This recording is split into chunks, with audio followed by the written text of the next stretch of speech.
Okay, let's dive right into this explainer. We're going to see exactly how computers actually translate our code.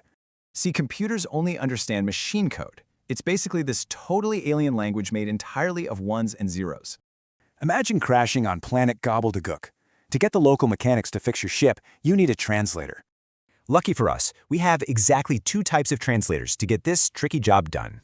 Meet the interpreter and the compiler. They both work, but their styles are just completely different.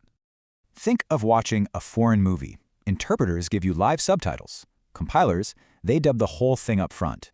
An interpreter translates just one single statement of your code at a time, right there, in real time. On Gobbledygook, the interpreter stands next to you, translating each spaceship repair instruction out loud, line by line.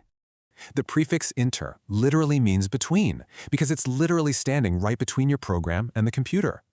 You start immediately, and you can catch mistakes instantly. But yeah, all that pausing makes it pretty slow.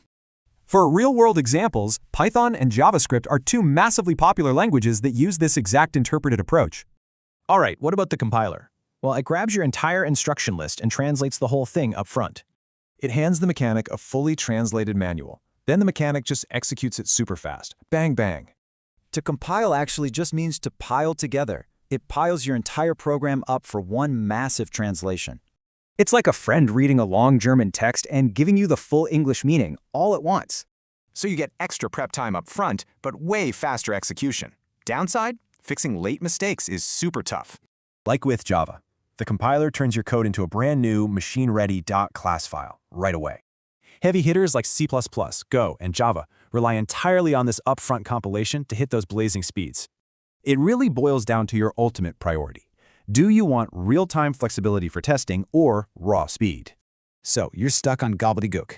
To fix your ship, what's it going to be? Flexibility or all-out speed?